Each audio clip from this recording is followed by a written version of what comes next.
All right, so we'll go ahead and get started. Thank you guys all for coming. Glad you all have seats.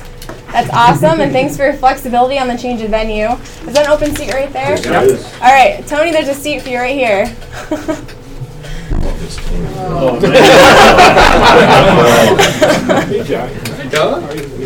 Good. So, well, thank you guys for coming. I hope you find this to be really informative. I think we have a really great lineup and a lot of good information. Kind of the idea and the concept behind this event is to help equip you guys as deer managers and leaders of co-ops to get a better idea on what's on your landscape, how you can evaluate it, and with that information make harvest changes or whatnot.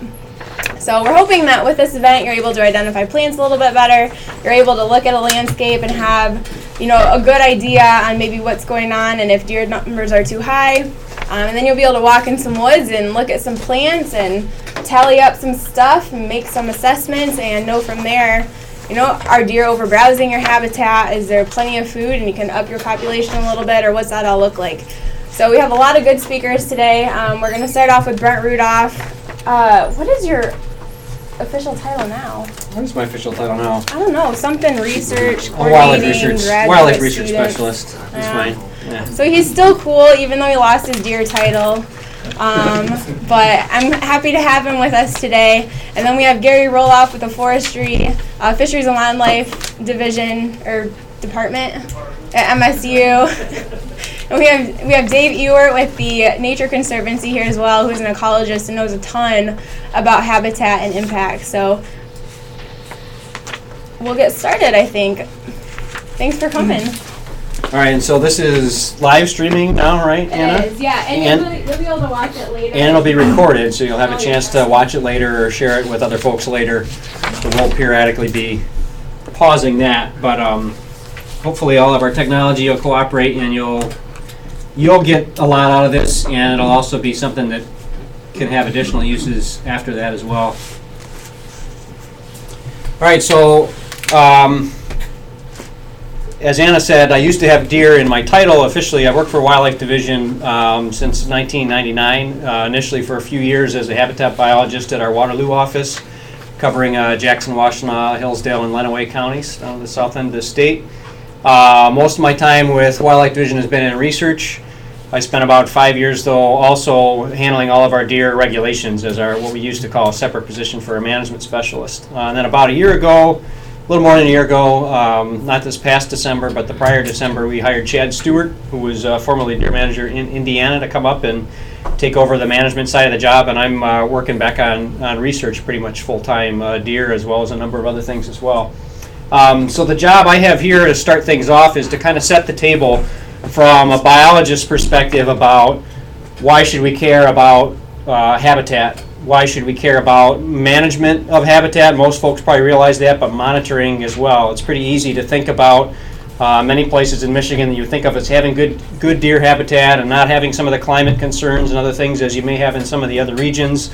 But in any instance, monitoring conditions of the habitat on your property, and especially in your area more generally. If you're on a deer cooperative, that's a great opportunity to be sharing information about habitat conditions as well. So a few of the things that I will hit on, and my intent, even though interactive discussion is all the way down there at the bottom bullet, my intent is if you have questions, throw them out as I'm going through. That's fine. It could be more of a discussion than just me standing here talking at everybody while we are packed together in the room here. But I'm going to cover some concepts about deer population dynamics. What do we know about how populations grow and what healthy and less healthy populations grow like, and how that connects to habitat is through the concept of carrying capacity that most of you probably heard about, but I'll spend a little bit of time talking specifically about what that is. We'll have a discussion about antler development. So we're interested in antler development on bucks because we hunt deer, but antler development, especially of young bucks, is also a really good condition index. Gives you a cue as to what's going on with your deer population as a whole. We'll talk conceptually about that, and I'll share some data about that as well. I'll talk about some general principles about how to be thinking about managing for deer habitat, and especially looking at seasonal differences in whatever area it is that you're interested in providing good habitat for deer. Then we'll have some discussion about making sure we integrate our harvest and habitat management practices together so that we're not just focusing on one or another of those topics. And then any of the interactive discussions that I didn't pry out of you through all this stuff we'll have time for as I wrap things up too. All right, so the first thing I mentioned to get into a little bit of background on is carrying capacity, which is probably a concept probably all of you I would bet have heard about. But to share some specific definitions here, the idea of carrying capacity gets to the maximum population that a given area can support. So better habitat will have a higher carrying capacity, ability to support more deer, in this case is what our interest, than habitat that's of poorer condition. The other way to think about this is the reason for that is it's the population size where the number of births equals the number of deaths. So you start to have a decline in productivity and you have an increase in the number of deaths as condition of deer deteriorates, and eventually those balance out so you have a stable population. So the way this is often conceived of, if you go through a biology textbook, you take this theoretical deer population and introduce it to an area where you had no deer. So you have an island or an enclosure or something like that.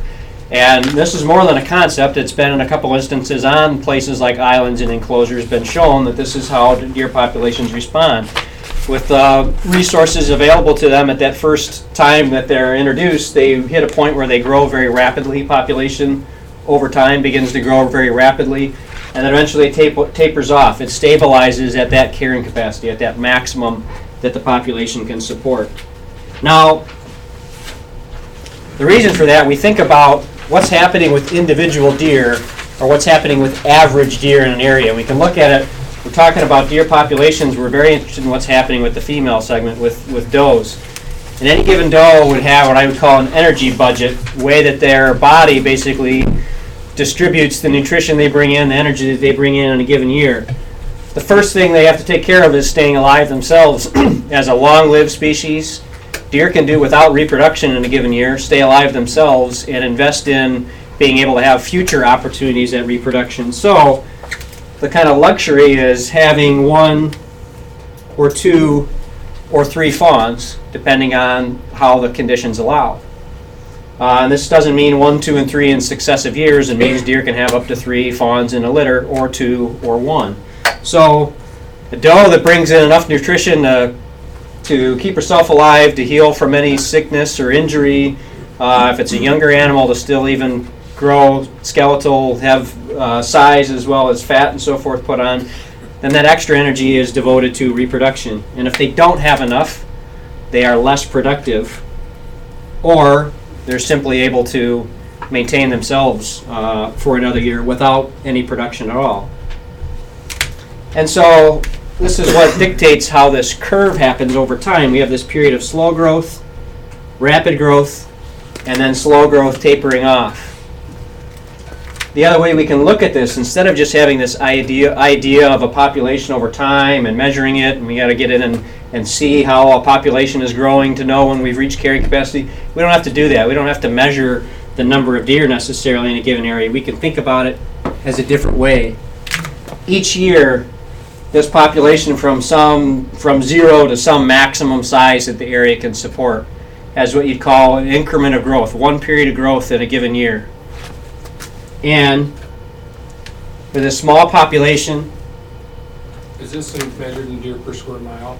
Right. You could look at a deer per square mile. This is just kind of a pretend area where this area can support up to 900 deer. You could say that you could look at it in terms of deer per square mile as well. And so with this idea of a population that at around 100 animals, it's going to grow, that annual increment of growth that 1 year, it's going to be able to produce 40 additional new deer on top of that population of about 100. It's going to grow in that year. In another instance, this population, more around 450, 430 deer or so, can put out 120 plus new deer, that increment of growth in a given year. And we'll talk about why this changes in a moment.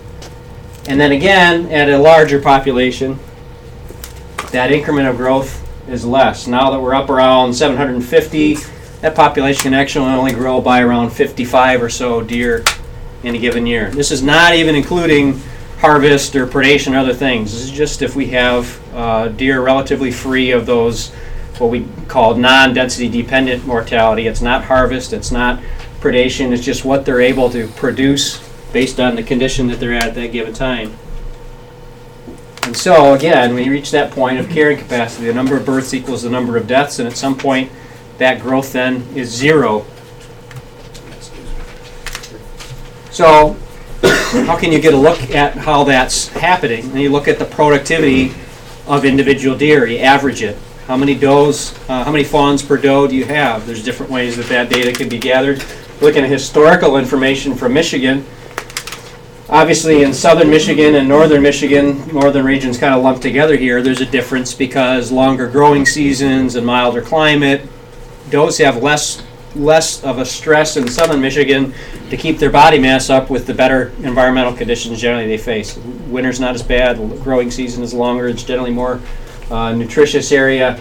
And so we look at here, this says 1-year-old fawns per doe by age class. This is a 1-year-old, so an animal that bred as a fawn and at 1 year of age gives birth to a fawn themselves. In southern Michigan, you may have up to half of your fawns, this would really be the ideal conditions, that themselves are breeding. So your average is 0.5, half of them have 1, half of them have 0. In northern regions, it's pretty rare to have much reproduction among that fawn class at all. Northern Lower Peninsula, you probably get about maybe 20% or so, or maybe even a little bit higher than that, but that's about the best you get in much of our northern regions.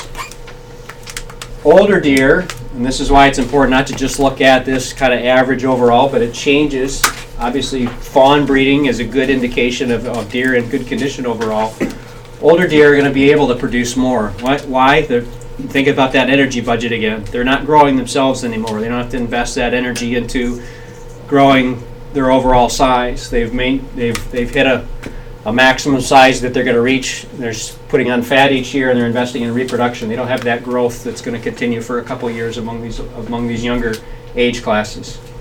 And so this is looking at difference in different regions. You can do the same thing looking at different properties within the same region. You can do the same thing looking at how that production changes over time. What was it like on your properties 10 years ago compared to now? And why that's important, looking at 1 deer, 5 deer, 10 deer, it's insightful, but when you begin to add this up, this is what's driving this population growth. So we look at across, again, these different sizes. Small population, there's little competition for food resources. Those have all the access to all the food they need. They're not competing with each other. There's no social stress for them being packed in together. They've got basically the best of everything available to them. So with that very little competition, nutrition of those deer is high. They're all putting out a good number of fawns and they're all surviving well.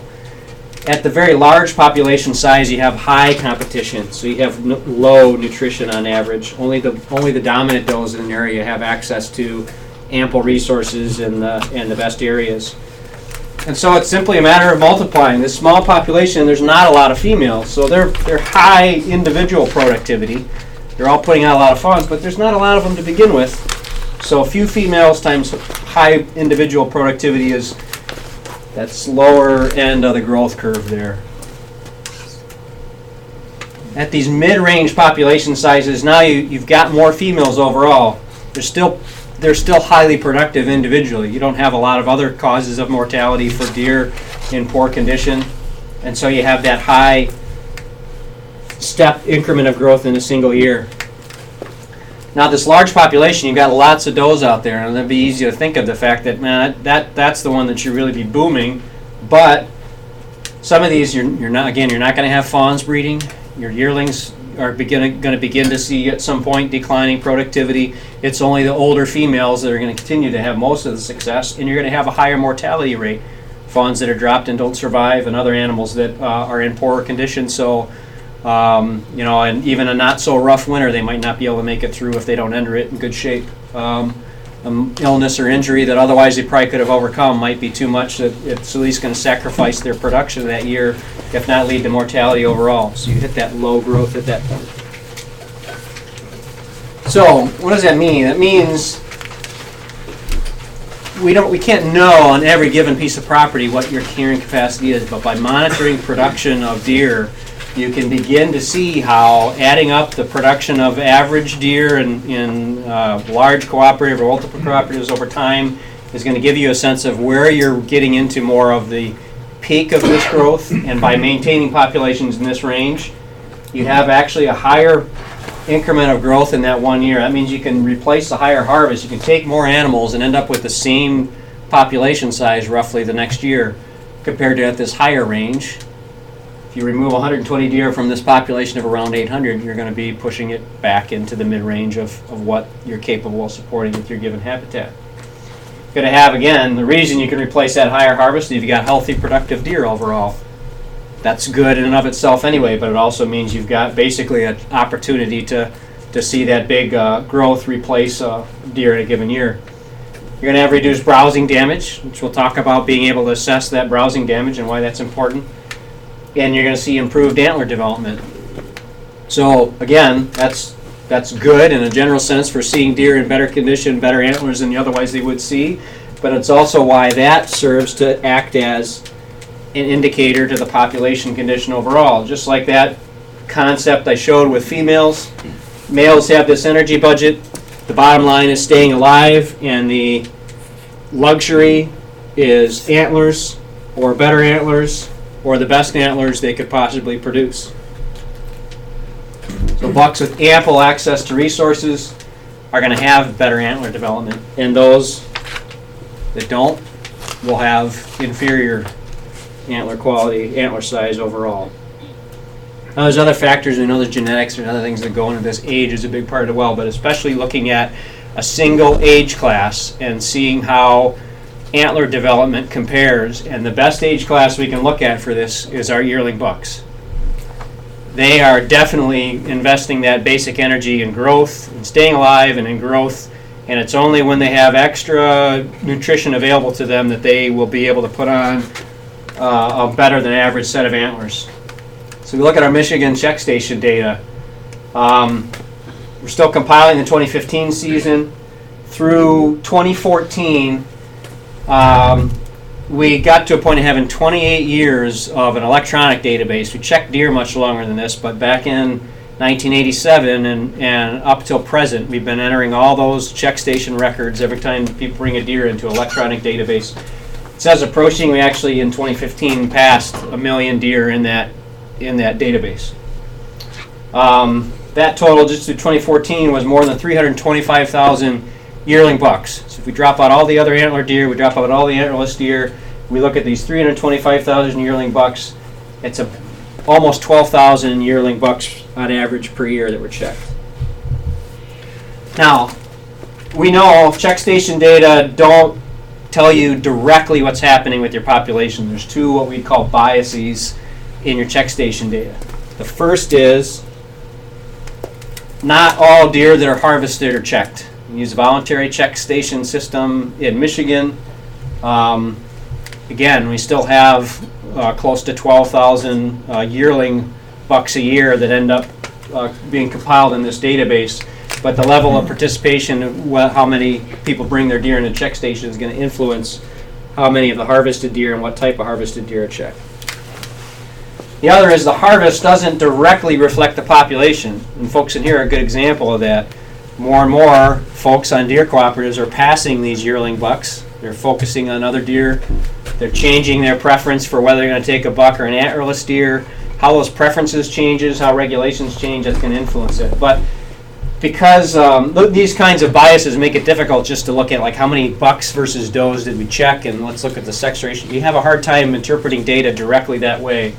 But if we want to just strip down and look at yearling bucks, we eliminate a lot of those biases that we otherwise would have to deal with in this data.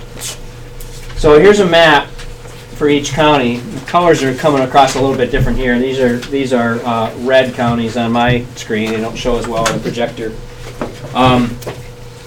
Looking at each county from 1987 through 2014, only the yearling bucks from our check station data and the average beam diameter. So we take points, we take data on the number of antler points and the beam diameter. We use the calipers. The folks that brought them into a check station, take a couple measurements, get the average beam diameter on each side. And what this map shows is what the trend has been in the millimeters of the beam diameter measurements in a given year from 87 through 2014. Dark colors have declined more on average over time than the lighter, this kind of greenish, but it's orange on my screen, orange and yellow, and it looks like kind of brown on here.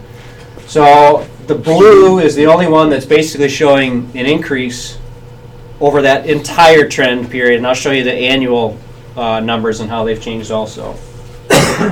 This kind of, what's looking kind of brownish here is very slightly decreasing to stable. Yellow to blue to dark colors have been greater declines. So you look at this, we're talking about 1/10 of a millimeter. That's not a huge difference, but that's 1/10 per year on average over those times of year. Doesn't mean that you would necessarily line up deer that reflect these averages and say, man, that deer's in a lot worse condition than this one.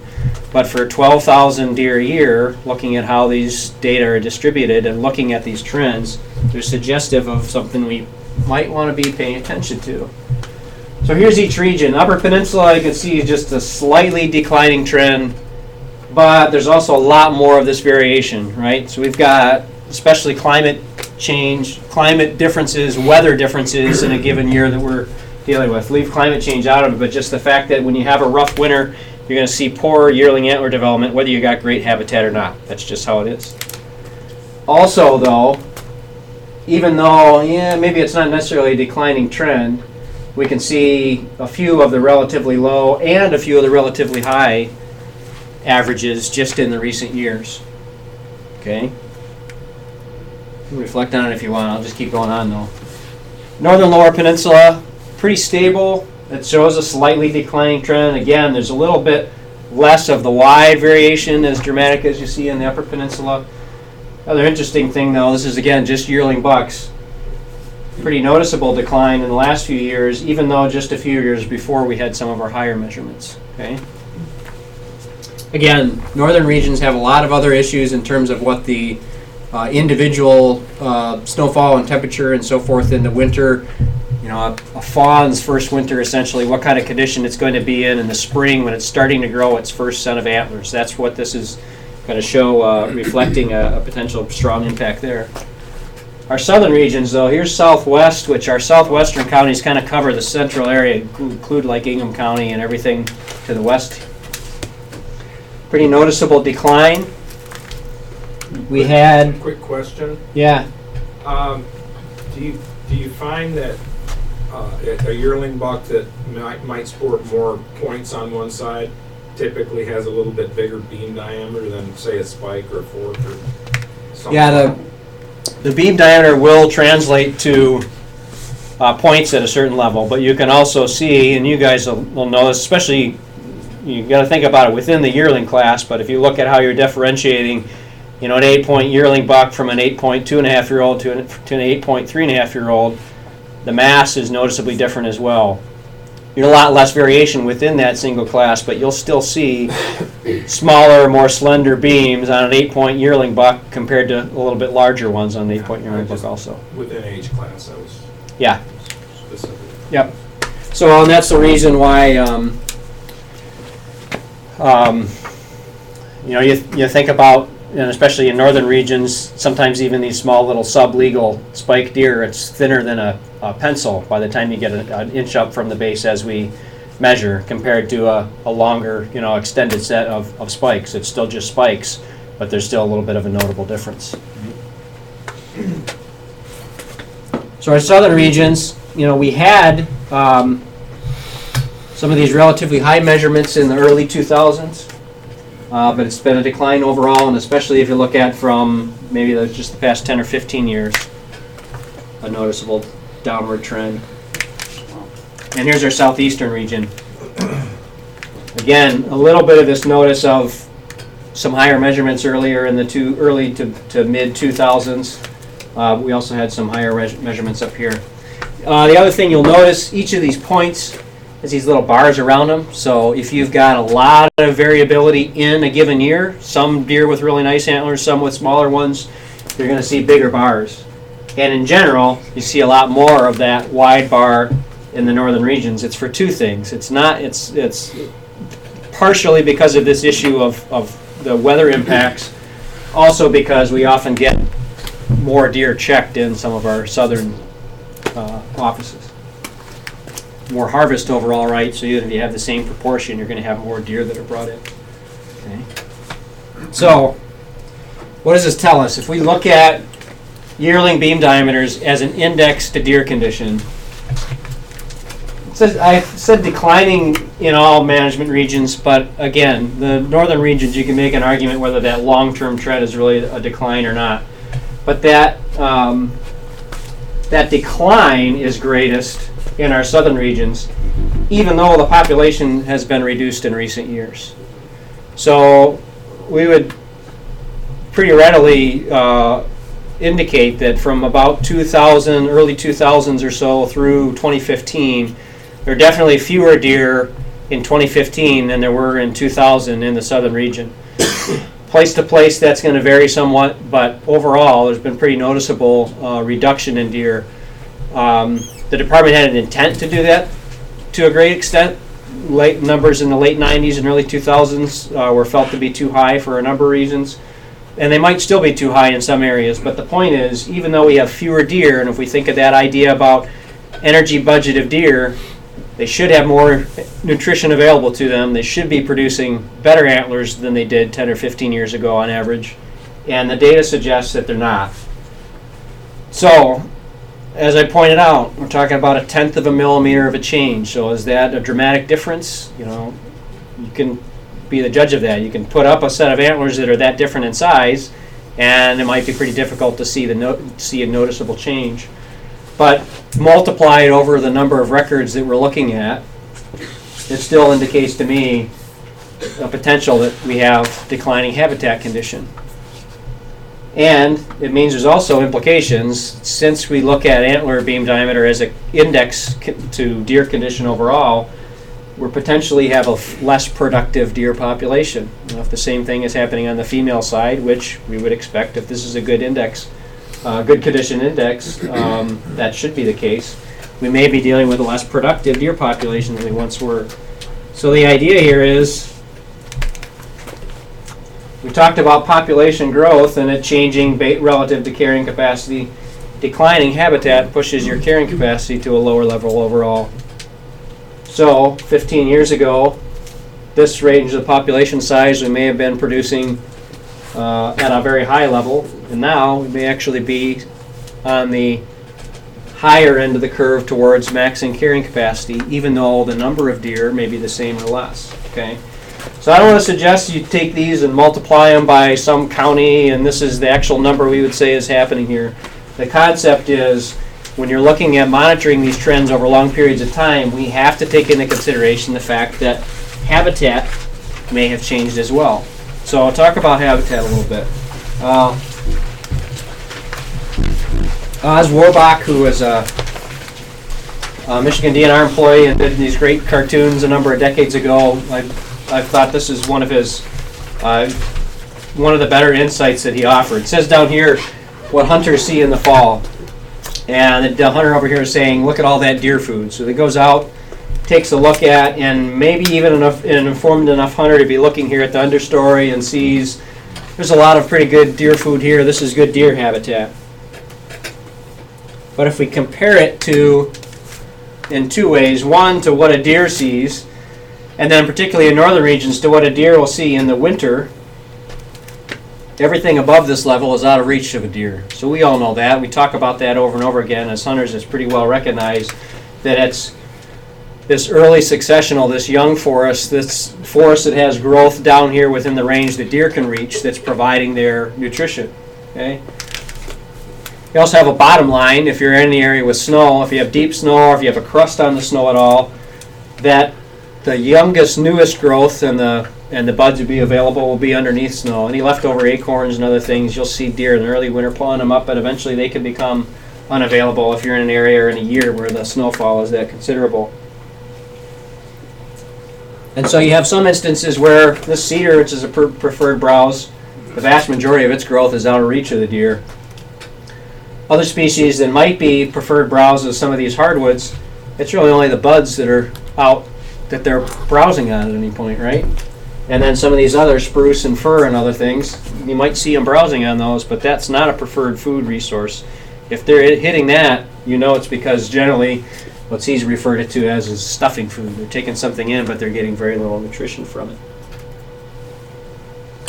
And so, a number of years ago, we worked with a research project with Michigan State University to characterize in a couple different clusters of counties habitat potential for deer and separate it into different seasonal habitat that it provides. These are 5 counties in northeastern Michigan. This is actually Deer Management Unit 452, our TB area in northeastern Lower Peninsula.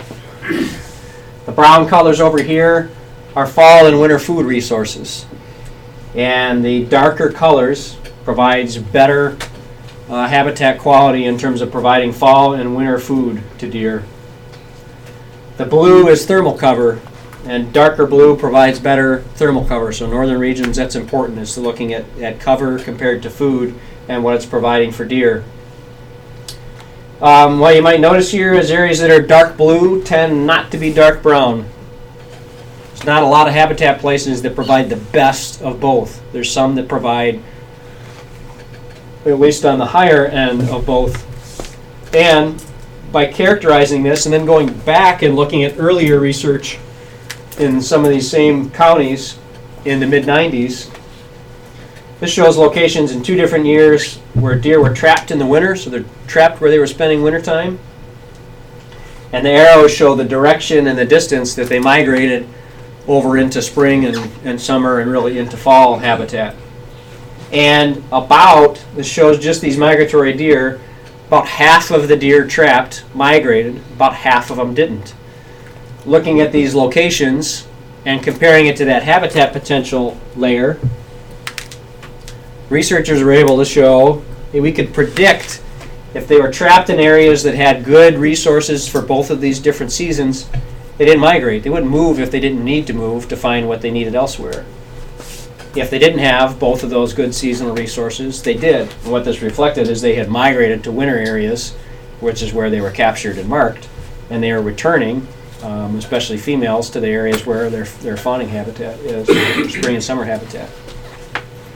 All right, so that's one reason why, or one good example, when you're looking at migratory deer, why you need to take different seasonal needs into consideration.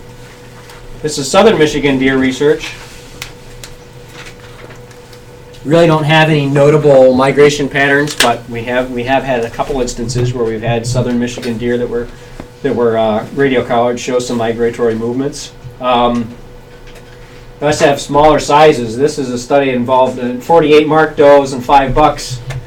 The mean or the average home range was only 390 acres, so 0.6 square miles, just a little over half, between a half and 1 square mile that they ranged over. What's shown in blue here is kind of the home range of this deer, and you can see these dots, which were the individual locations. People are out doing telemetry and getting a fix on where the deer was. Each of these different patches is water, deciduous forest, woody wetland, pasture and hay, and row crops. One deer, on average, would have about 20 of those different patches, so 20 different transitions of a different type: forest, woody wetland, pasture and hay, and row crops. So deer didn't move very far. They didn't have to move very far to reach a variety of what would provide different habitat for them.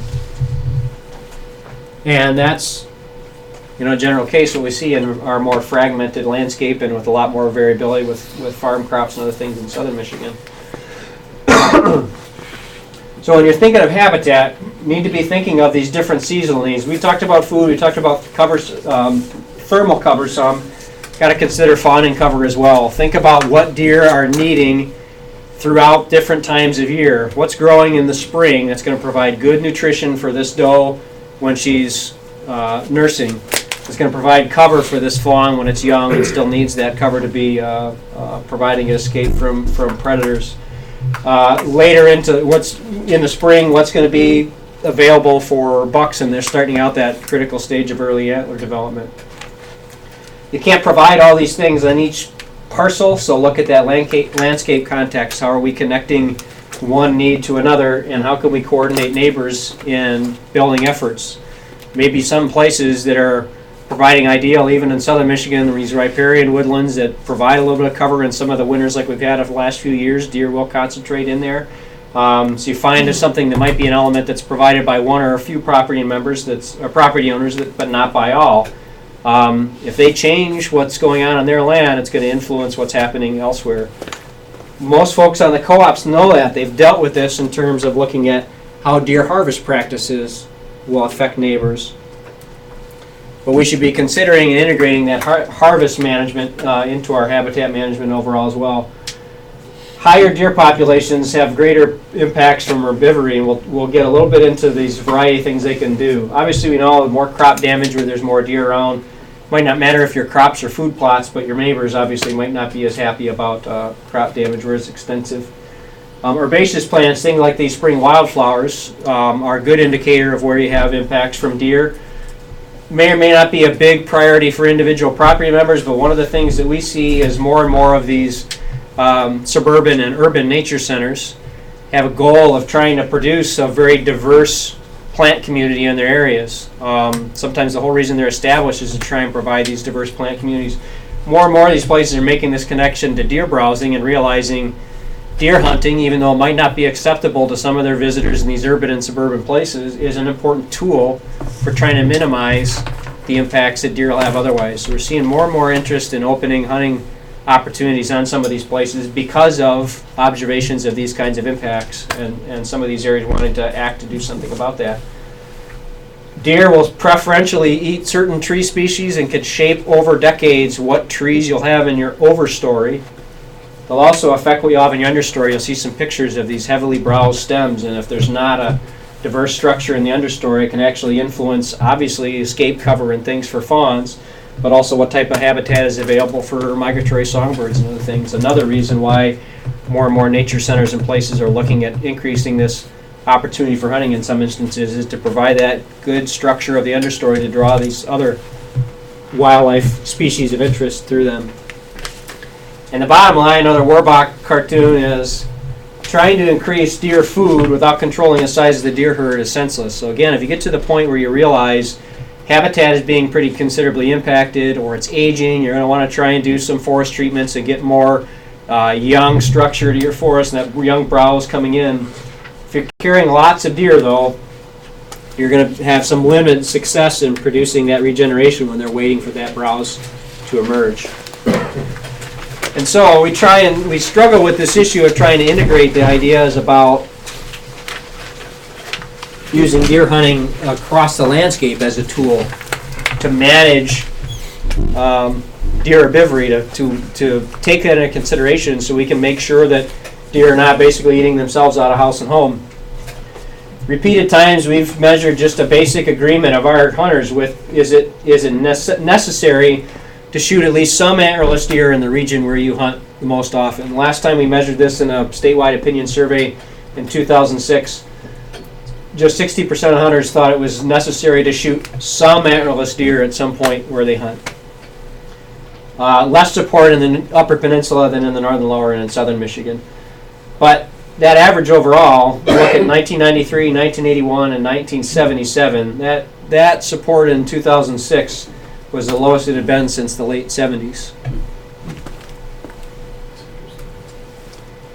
And when we ask hunters specifically, all these variety of things that might be problems with deer where you hunt, do you think there's concerns over hunters being dissatisfied with the number of mature bucks available, the number of bucks available, the number of deer overall? Are there problems with agriculture and horticultural crops? Are there problems with the deer herd health? Is there problems with over-browsing of natural forest vegetation, getting at this browsing impacts thing overall? A quarter or less feel that there was concerns, this is again in 2006, with these deer browsing issues. 60 to 70% or more felt there were problems with dissatisfaction with the number of deer.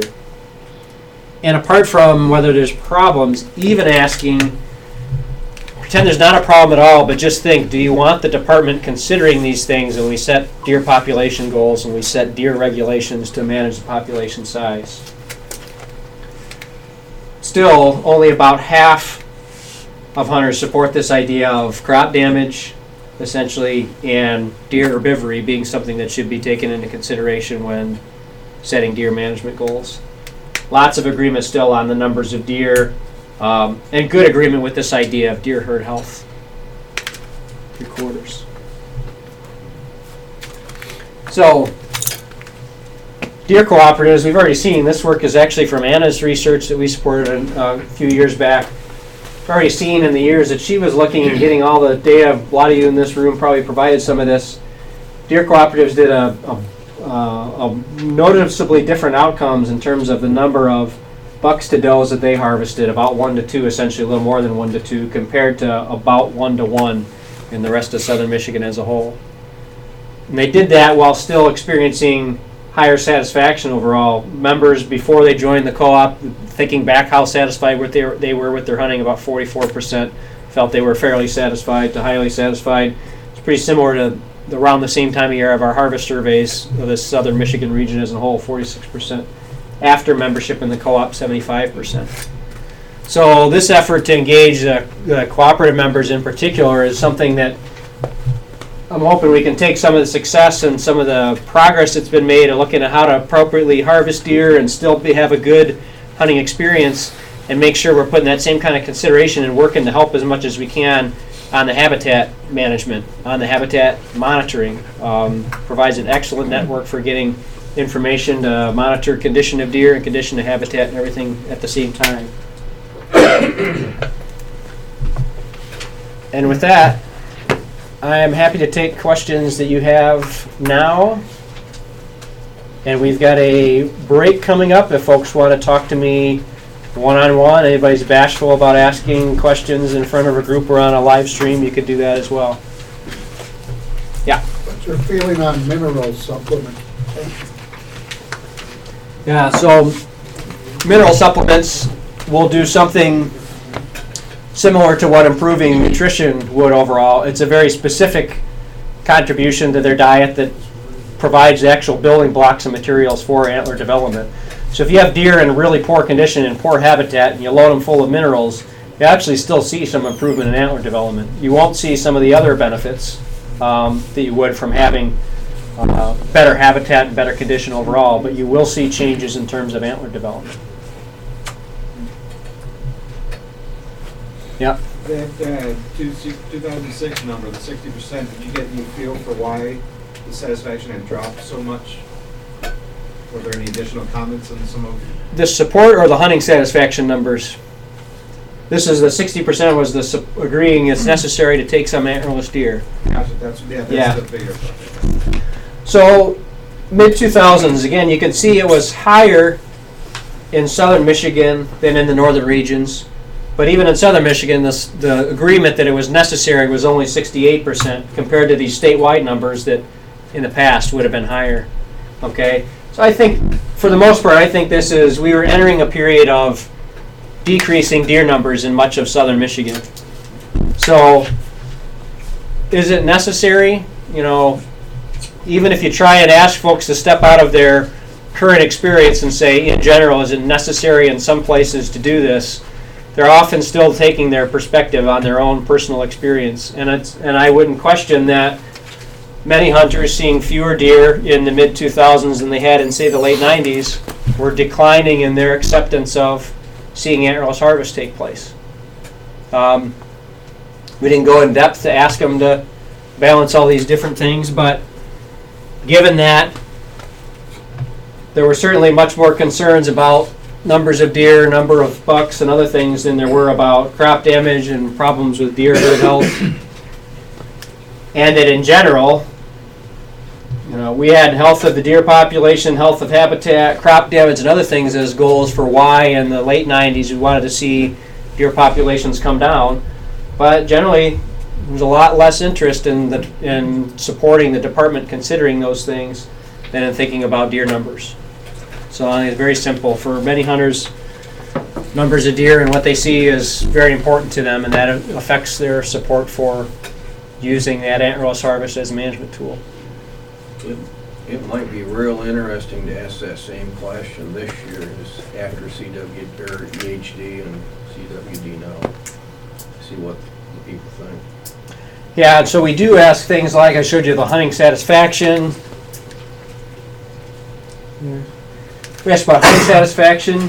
And our deer surveys, one of the things we were looking at recently that was pretty interesting is comparing hunting satisfaction in one year with the continuation of deer hunting in the following year. So looking at people that responded to a deer harvest survey, how satisfied were they, and then did they buy a deer license in the next year.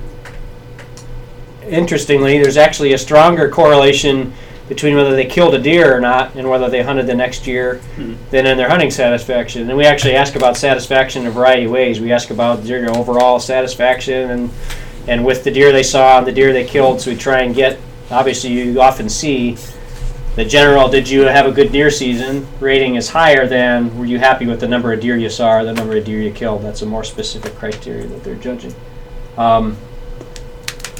But yes, we periodically do more in-depth opinion surveys to ask those things, and that might be something worth doing it once again at this point.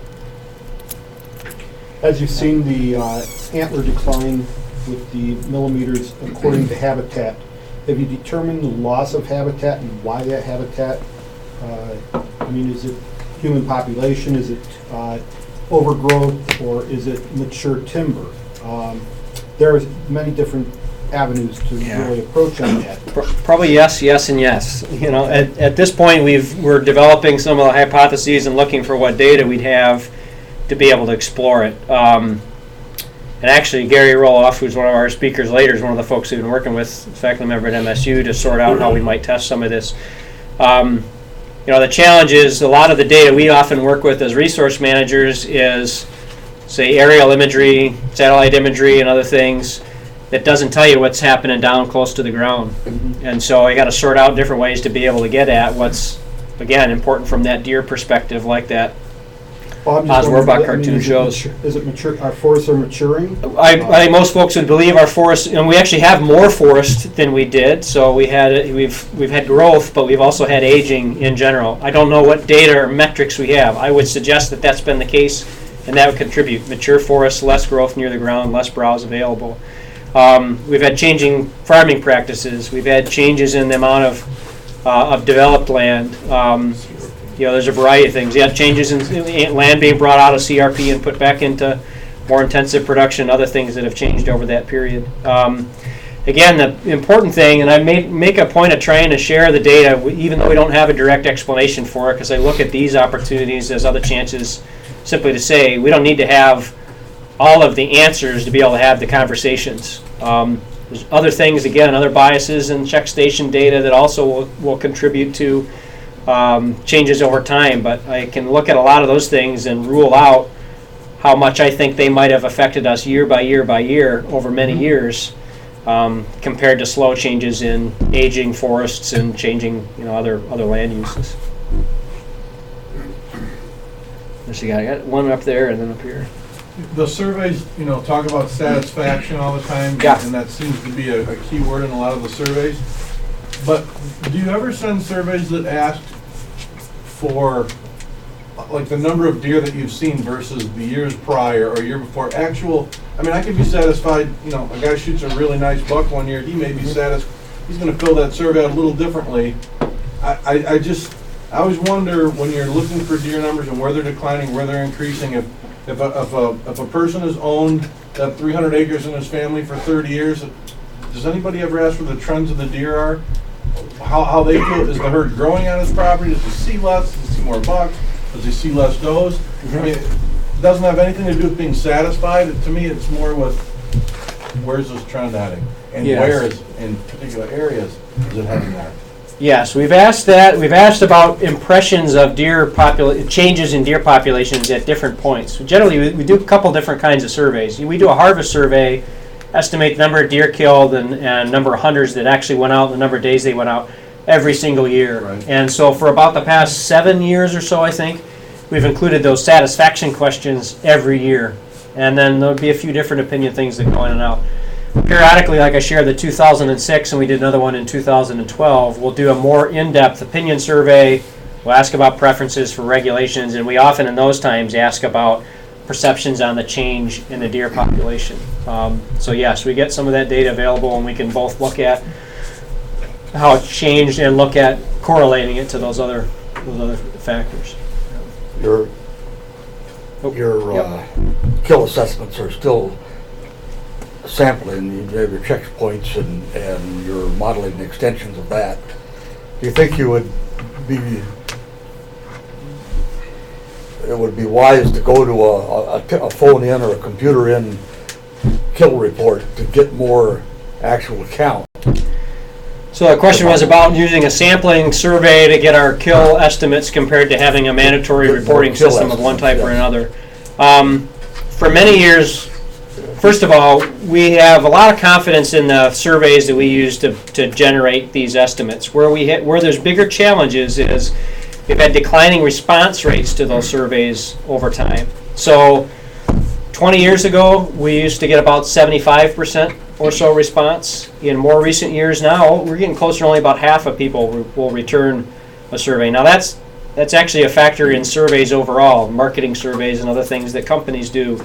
It's harder and harder to get responses. So that's where our bigger concern is that by having a lower response rate, we're declining in our ability to track those trends over time. Frankly, I suggest that the decline in response rate may be parallel with some of the confidence factors that are expressed with the quotas, that a confidence level in your ability, state ability to be accurate. Certainly with more controversial issues or less satisfaction, that can affect your response rate as well. So to answer the question about mandatory reporting, we are working on plans for being able to implement a mandatory, probably online at least, option.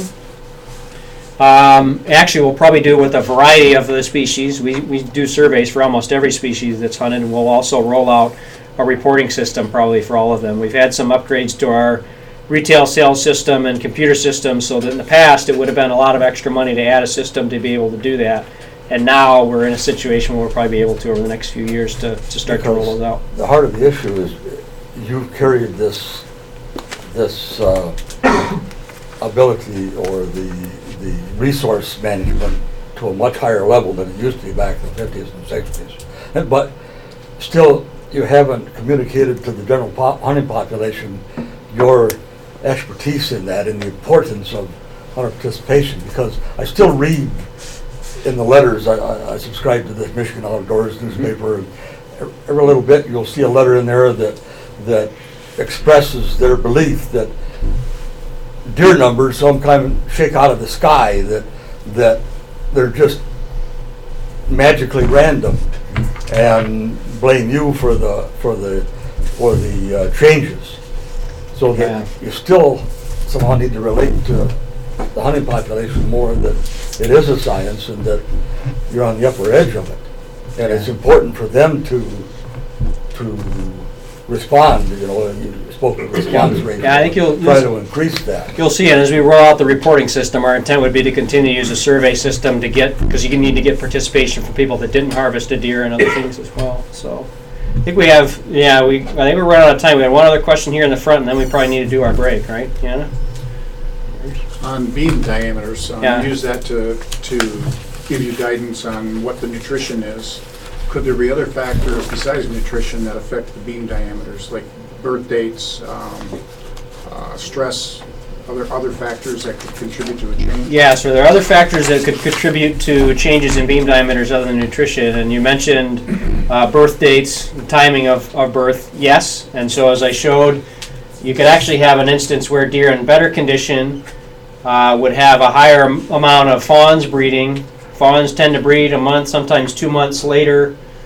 Their bucks tend to be born a month to 2 months later, and it's more likely if you see smaller or spike and fork deer and stuff in areas that otherwise have pretty good habitat, may have been those bucks born to a young mother themselves. So born later, are also born to a less experienced mother. It's often in a little bit less good fawning habitat and other things. They don't have the benefit of an experienced mother to help continue to bring them up.